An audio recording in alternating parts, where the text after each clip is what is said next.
What up, folks? What it do? Welcome back to another episode of the Best Advice Ever podcast. I'm your host, comedian Mike Goodwin, the bow tie comedian. And I'm so excited that you have chosen to listen in for another fun filled, packed episode of the Best Advice Ever podcast. Man, I am excited to be rocking and rolling. A lot of things to talk about. Most recently, I was on the road again. I was on the road in Charleston, South Carolina, the holy city. Very excited because this past week, because I did a keynote for an organization called NEB. Now, NEB is the National Environmental Balancing Bureau. So I think I can kind of describe what they're doing. These folks are responsible for everything that happens inside of a building as it relates to air pressure, the temperature, just the various components of a building on the inside that needs to be regulated. And they had their annual conference in Charleston, and I was not only the keynote speaker, but I was the closing speaker. So I opened and closed their conference, which is the first time that I had ever done that. So it was quite an experience for me. I had a great time. I think that we walked away from the conference. We all left a little bit better, right? And that was kind of a moment in my career. This is a moment where, wow, man, I've been doing keynotes for a few years, and again, I either do an opening or a closing. I've just not been the guy that's bad lead off and cleanup. So that was a significant moment in time, and I think that everyone enjoyed what I had to share because I did not know what they did. I mean, I did my research. I was on the websites. We had a Zoom call and some conversations, but I think what was imparted was good stuff, and I had a good time with them. They were very hospitable, great group of folks from all around the world. They had people there from Costa Rica, met a guy from Puerto Rico, met some folks from Denmark, not Denmark, South Carolina either. My wife, I introduced her to these two gentlemen that were from Denmark, and she thought we were talking about South Carolina because there is a Denmark, South Carolina, home of Voorhees College, and there's a junior college down there too. I'm so sorry, I'm forgetting the name of that junior college because I had a couple of partners attend down there in Denmark. Denmark Technical College. Yeah. Come on, Mike. It's in the name. Denmark Technical College is also in the lovely city of Denmark, South Carolina. I had an experience in Denmark, South Carolina with a comedy event. We may visit that in the future. But yeah, the interesting thing about the guys from Denmark, they came up to me. They talked, spoke very, very good English, but they were not able to decipher all of what I was talking about because comedy is a different form of speaking. So you're speaking English, but this word may not mean exactly what you think the word means as a person that's not a native speaker. So I had a great time interacting with those gentlemen and all the folks that were from various places all around the country and the nation. And I had a great experience, and I'm looking forward to doing that keynote talk again and again and again and again.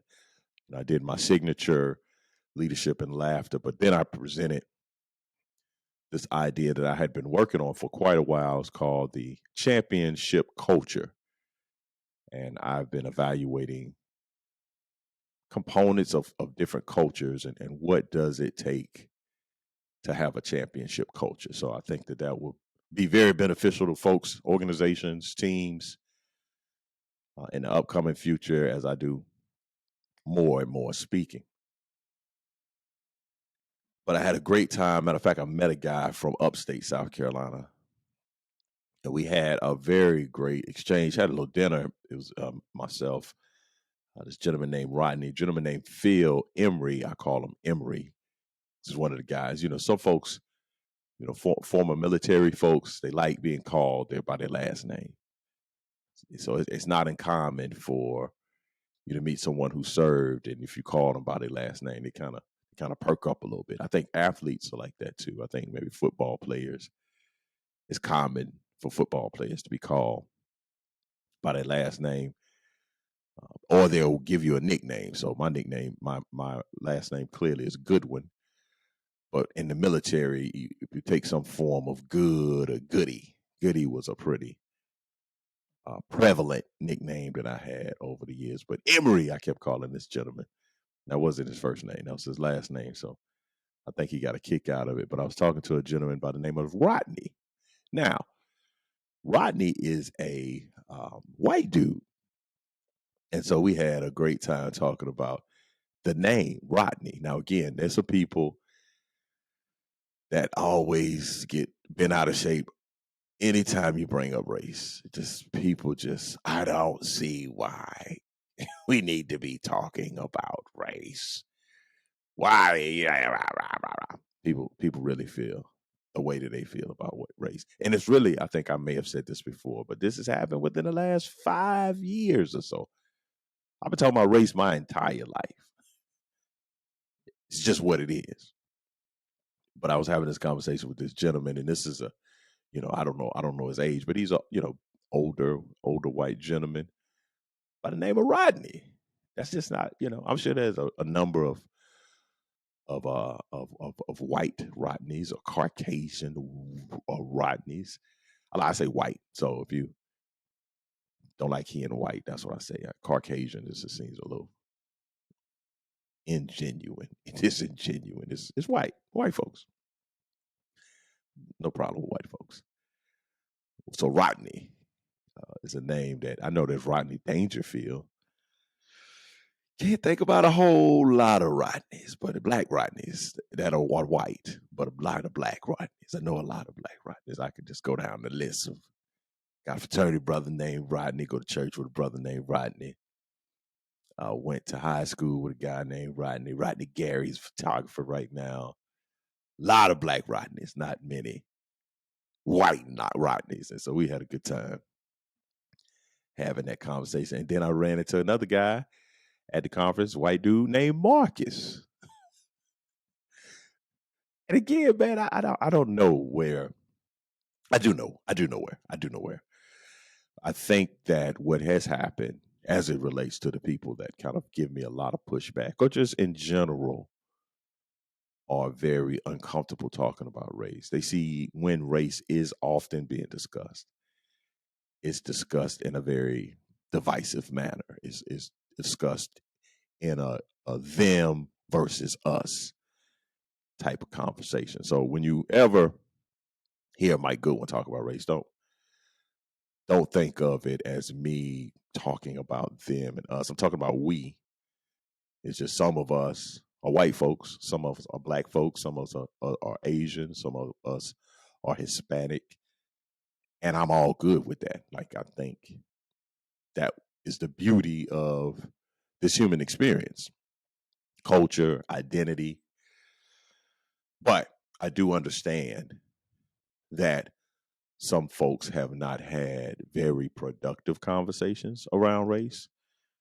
Conversations around race have been very contentious and uncomfortable, argumentative conversations. So just know, if I'm talking about race, it's often from an observation I've made. And again, it doesn't come from a place of malice. Mike Goodwin is about love. I come from a place of love. I'm a follower of the Christ, and God is love, right? And so this is a safe space. If you hear me say black folks, white folks, give me the benefit of the doubt and not think that that's a negative thing. Man, again, and I may say things over and over, but this is something I've witnessed often, especially when people want to say that they don't see race. They don't see race. Like, you need to go down to lens crafters and get a little eye tests. But basically, what folks are often saying sometimes, I've encountered if folks, especially if they're talking about folks that are of the melanin persuasion, black folk. Somebody, literally, I was having a conversation with somebody, and they were telling me about an event they went to, and it was like, yeah, none of the colored folks. And I was like, my dude, it's 2022. You can say people of color. You could say black folks. You could say African Americans. You could say Afro American. I don't know if we can say Afro American.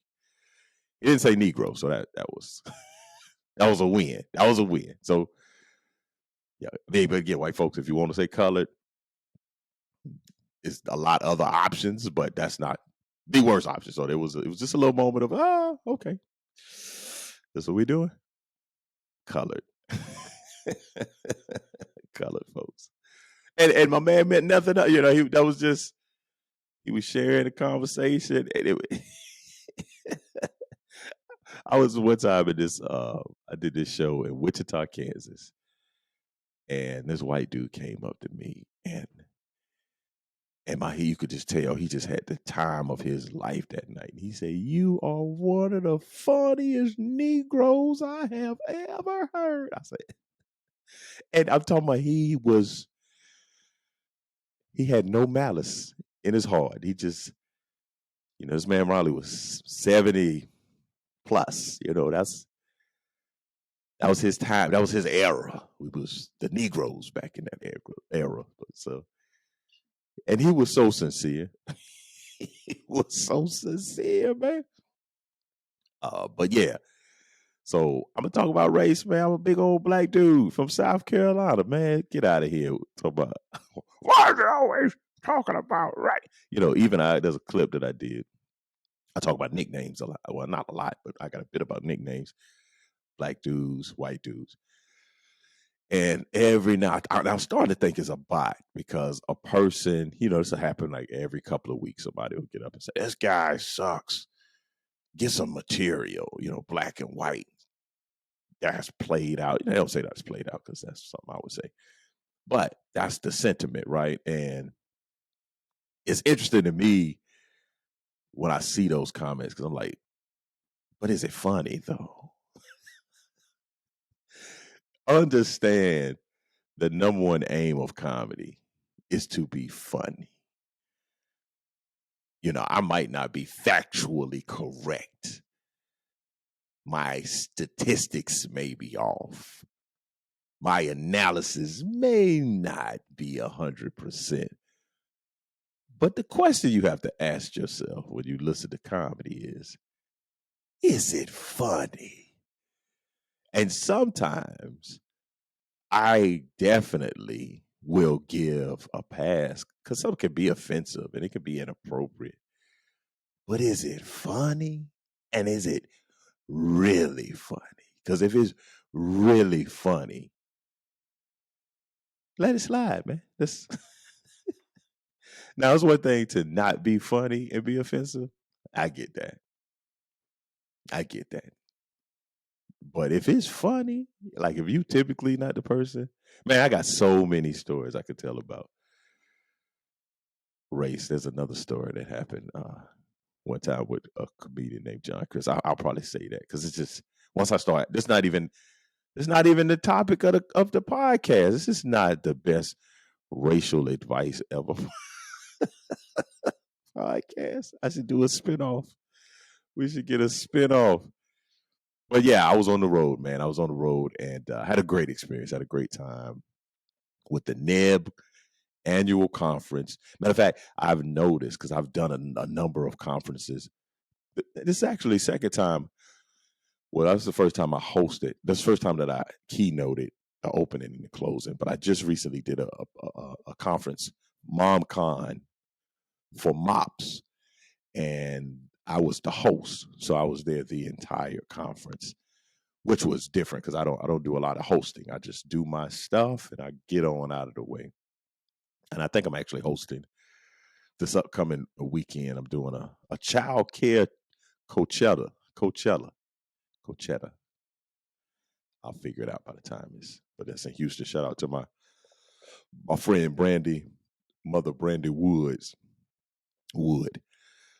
I'll be joining them. But yeah, I did MomCon. That was in San Diego, and I missed that conference because they were going. They had just got back from Hawaii, or they're going to Hawaii. So I never get the Hawaii invitation. And then even NEB, they just were in Hawaii last year. I'm like, hey man, I need to get some of these Hawaii invitations. So I've been missing a lot of Hawaiis. If I'm doing conferences, folks will have me on the conference like, yeah, man, next year we're going to Hawaii. Or last year we went to Hawaii. I'm like, how am I missing all these Hawaii conferences? I haven't been to Hawaii.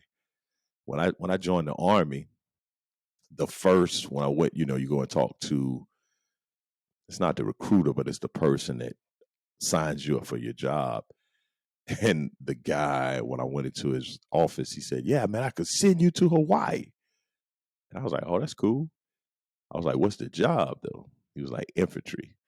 I was like, next option, please. I mean, he said it like he had me.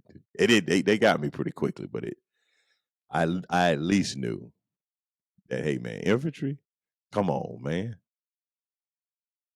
I want to go to college, not to Cambodia or Grenada or any other place with conflicts. I mean, you go to conflicts because you serve, but I don't want to go right out the gate. Man, I said, man, I could send you to Hawaii.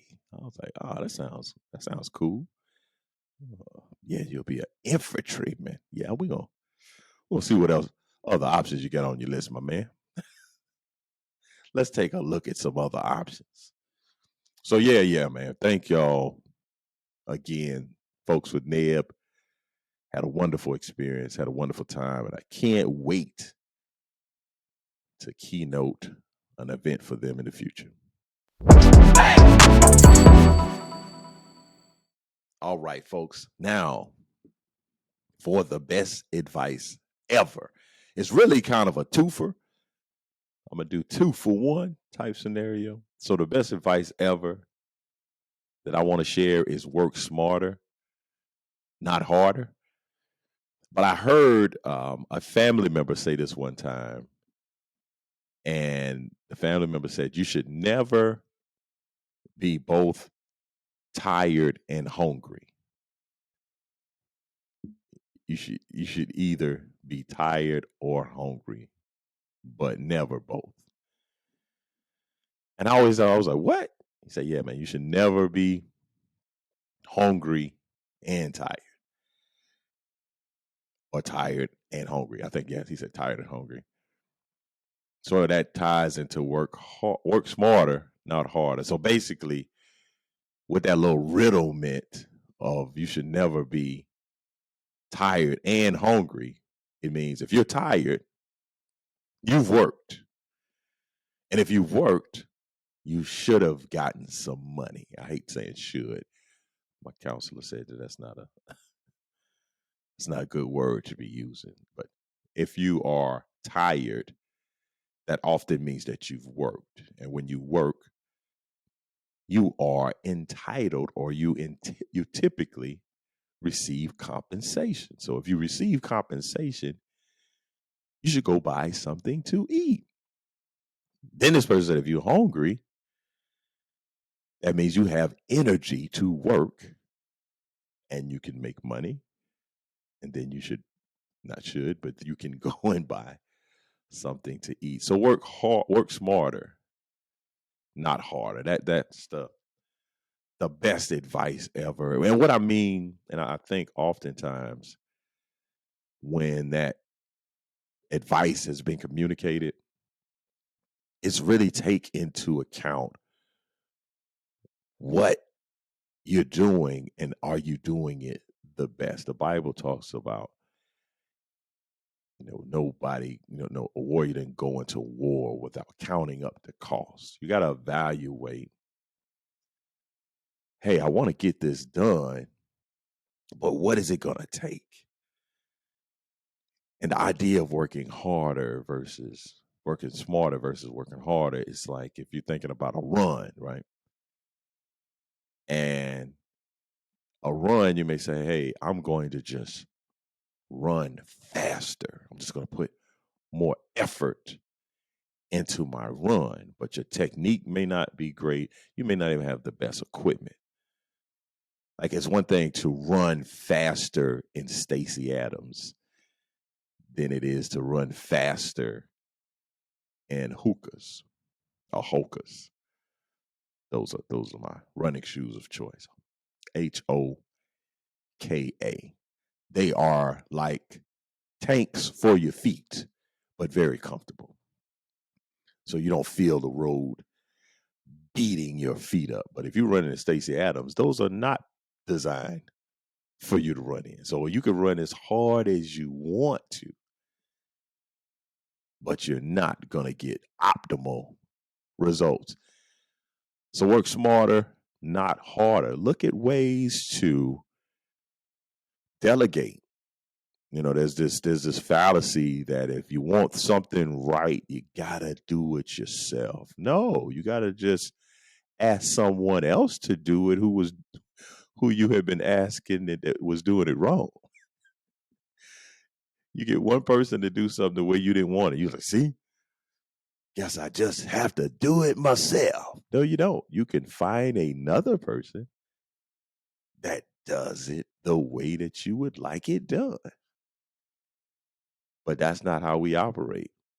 We oftentimes are very skeptical of others' abilities because you say, hey, they can't do it as good as I can. Well, maybe your energies need to be focused on more high producing activities. That's where I am in life. Should I be the person that is responding to emails or updating my website or posting events on social media, or is my time better used creating more content and material that people enjoy when they come to the show, working smarter, not harder? Word of the day was an example of that. Word of the day was something I said, okay, I like doing it. It gives me content every day, and it's a constant flow of new content, but it's very time consuming. And if I'm trying to do 5 of these a week, on average, let's say I record, let's say I'll take a Sunday afternoon and I'll record, let's say 4 words of the day. 4 words of the day may take about 3 hours for me to find the word, find the video, actually record it, change my hat, change my shirt, change my jacket. And so then I remember I was having a meeting with my wife, and I was talking about word of the day, and I had committed. I said, okay, I'm gonna commit to doing this, and I did it for 2 months. That was probably 45 words of the day. If you take it on average, it's about 20 videos per month. So maybe 40, maybe 42. We got a couple of months of the days in the month that's like 31 or 30. And so I did it. And then but I'm starting to look at my schedule, and I'm saying, man, I'm really donating a lot of time to something that's not yielding a lot of results. There's a place for consistency. There's definitely a place for keeping promises that you've made. But when I was meeting with my wife, she asked, well, is the word of the day producing what you want it to produce? And to that point, I hadn't looked at that. I just was thinking content, because I heard another influencer, someone that I follow, and I watch their blueprint. So I try to emulate some of the things that I see this person doing. This person say, hey, man, I've been doing videos consistently for 6 years. And I was like, well, surely I can do videos every day for 3 months or 2 months. And I was able to do it, but did it yield the results? I was working harder. I don't think I was working smarter.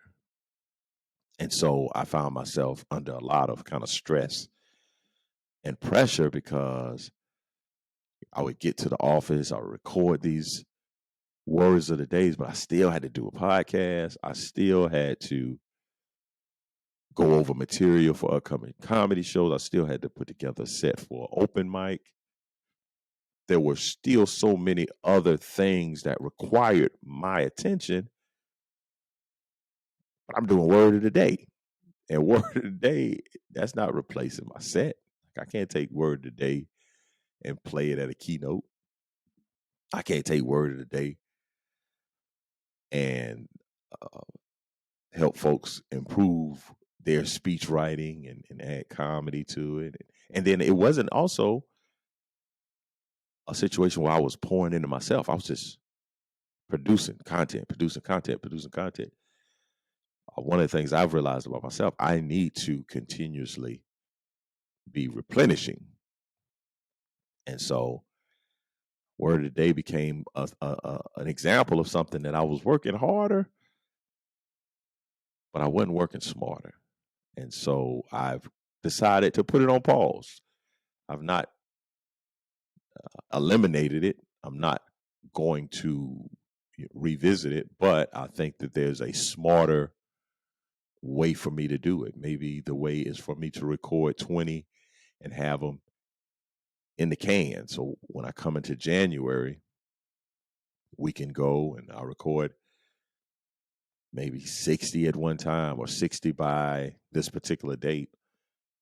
And so when I get into the new year, I can just say, okay, January, February, and March are already produced. This content is already produced. Versus, I mean, I know when I first started doing the word of the day, I was recording content to put up that day. So that I knew that was crazy. But even with this, I was recording content that we were kind of editing and making the corrections to the day before I would put up. So word of the day is something that I created. I think it's something that'll work, but it is an example of something that I was working harder and I wasn't working smarter. Even to the effect that I have older words of the days that I can go back and either reshoot or edit those words of the days and utilize them now. But that's working smarter.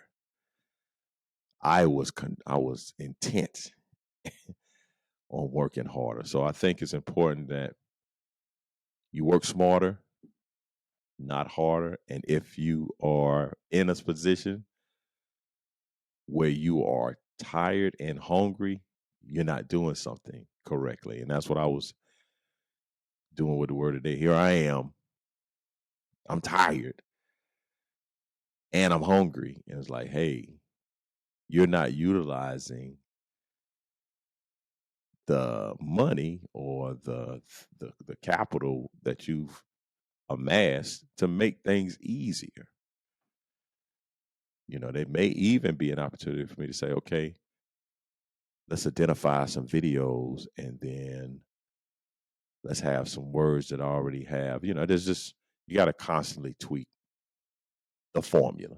And the way that you tweak the formula is that you work smarter, not harder. I would encourage you to look at some things in your life. What can you do smarter versus harder?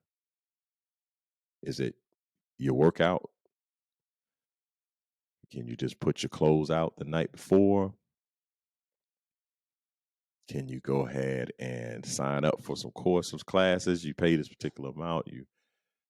If you pay this amount, you know that you're going to go, as opposed to, they deduct $10 a month from my account. But I don't miss that little $10. I don't miss that little funky $10. Now you mad at Planet Fitness. I do have no beef with Planet Fitness, but it seems like I have beef with Planet.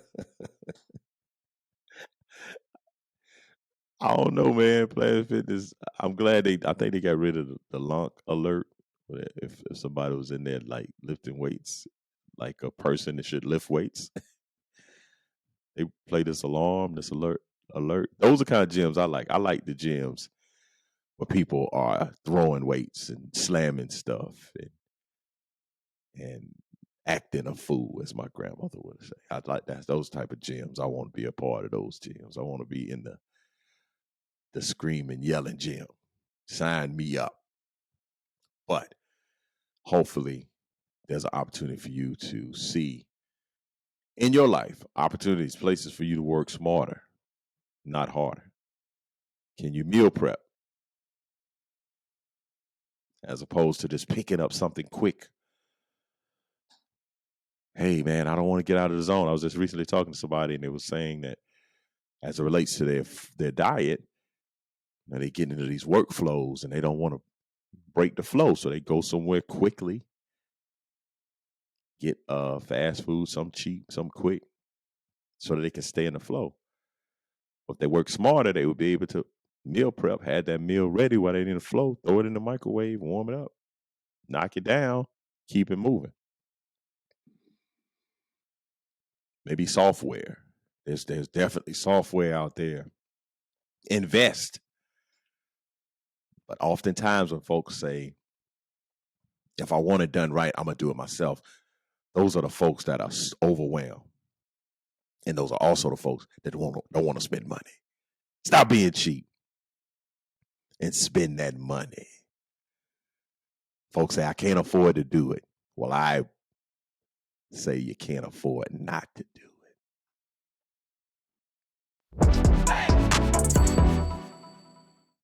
All right. Welcome to the What You're Not Gonna Do segment of the podcast. This is typically where I'll see a news story or just talk about some things that I've encountered that needs to be discussed and folks need to be told. What you're not going to do is continue to do the things that you're out here doing.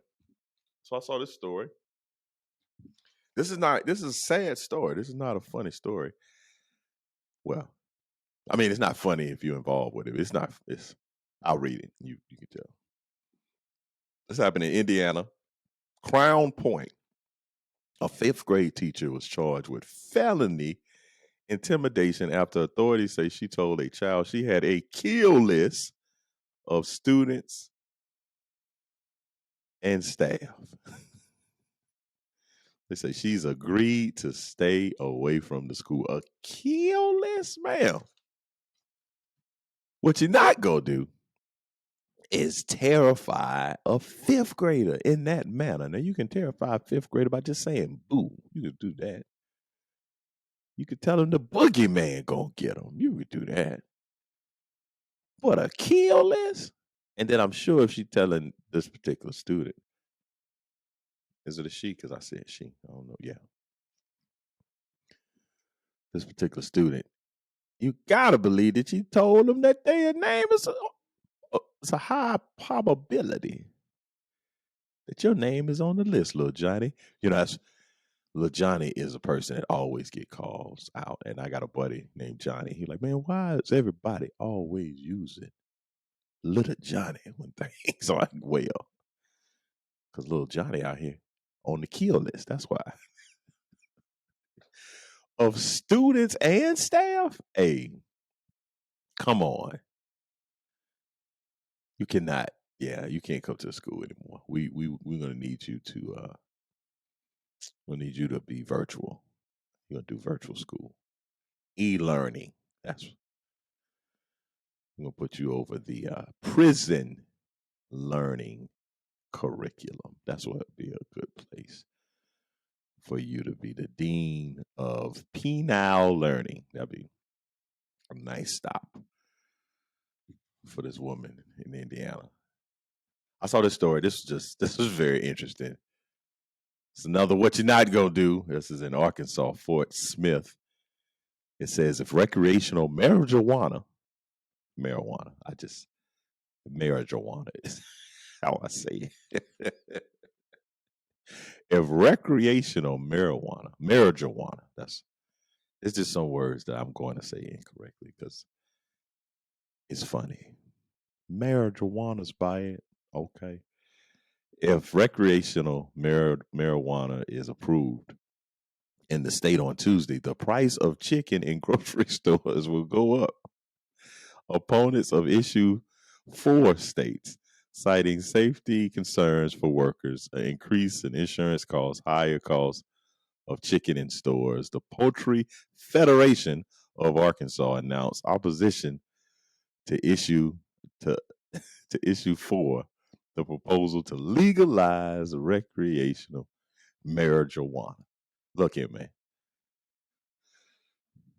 If they legalize the weed, they gonna increase the chicken prices. And I don't hey, that's a dirty tactic right there.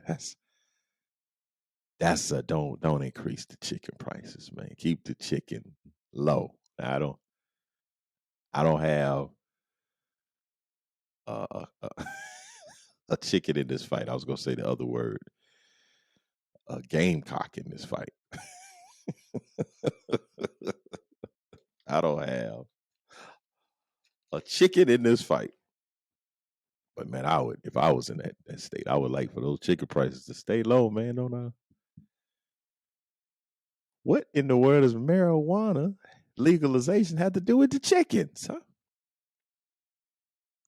But that's what the opponents of issue 4. That's the politics. It's a dirty game out here, man. What you're not gonna do is increase that that chicken price because people want to smoke that wacky lacky macky. Ah man, what's a good word for weed? Uh, what's a good word? I mean, weed reefer. That hacky macky. I don't know. Clearly, I'm not a user of the marijuana. I've never been a fan. Not a fan. I don't like the smell. Uh, Probably primary. That's the wacky tacky. And when I went to college with some guys who were they were about the advocacy of cannabis. I think that's when I first realized that there was a whole magazine out here about weed, high times. Yes, sir. Them boys stayed getting high in their room. They did every little trick of the trade. They put towels by their door. They were blowing the smoke into the shower. I mean, I don't because they lived right around the corner from me. I was the resident assistant, and they put 3 people in the room in one room that had no business being in. That was the weed headquarters, and I'm talking about this is 2000 and something. It's like 2000, yeah, like 2000, and they was getting it in. So they having the time of their life right now.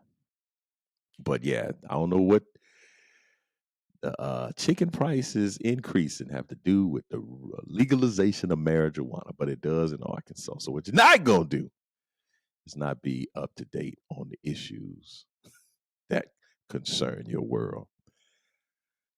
I want to say this also. I am not really a football fan. This is probably, we're going to revisit this a few times. So what you're not going to do is talk to me like I really do care about football. Like I do watch it. I do watch it. I do have a team, a few teams. I mean, an NFL team that I'm. We've had irreconcilable differences, but they are doing some winning things, so they might bring me back into the fold. But I have a college team, and I watch the games and those types of things, but I don't care. Like at the end of the day, like to be on social media arguing with you, or even to like, because people will talk about their school's national championships like they played in the national championship game. Like, so I'm just astonished because I do have some friends of mine that troll other schools, and we're not good. Like my team that I cheer for, South Carolina Gamecocks, we're just historically has been a pretty mediocre program, just in general. Now, for Mike Goodwin, I really don't care. Like, so let's go. Let's roll back the evidence and the tape of this.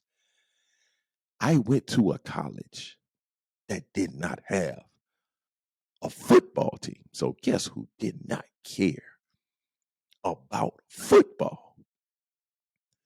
This guy right here. Now, there were some people at the college, they have teams they've been fans of for, not me.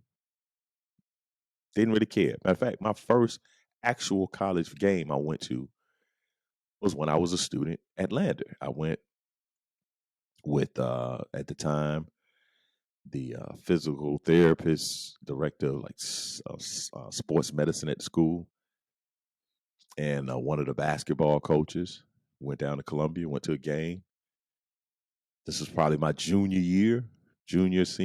Had a good time. I don't remember who played. I don't remember the score. Just went down and tailgate and came back.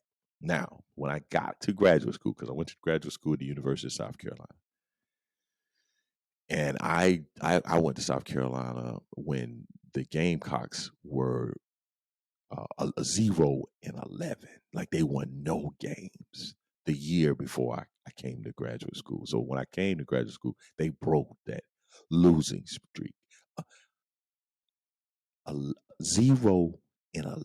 This is in our school's history. So that's not a championship caliber history right there. So my first year of graduate school, they beat, I think it was New Mexico State, to break that 11 game losing streak, right? And I went to a tailgate. So that was like the first time. Cause I went to the game with those guys in college. And we may have walked by the tailgate, or we might even had our own little tailgate of 4 people, like the people that we were with. But when I went to graduate school, I had folks tell me, and I was already working. I was working in student affairs on campus, so I was forging a number of relationships with a number of people. And I could just remember walking out on the fairgrounds, because that's where a lot of tailgates were at the time.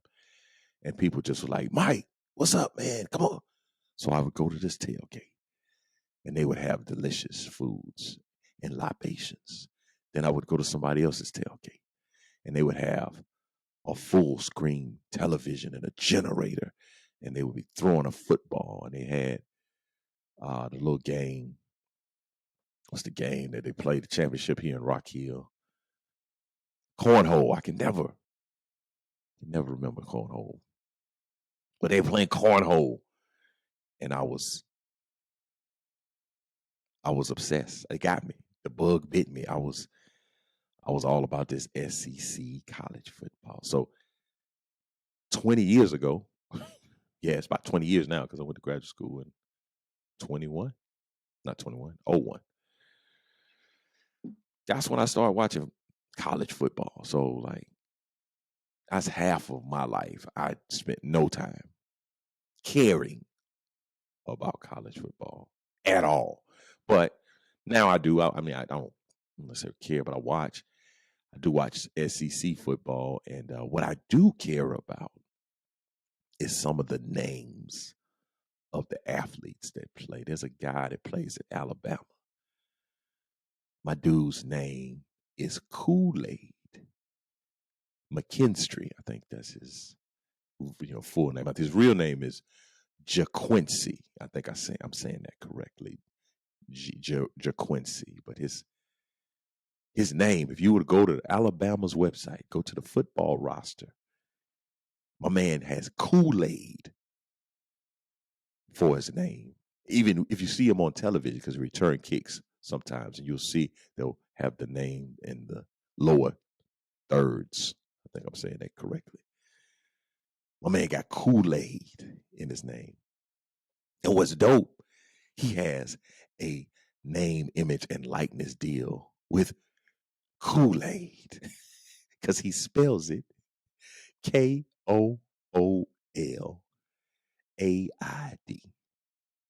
Kool-Aid McKinstry. I love it, man.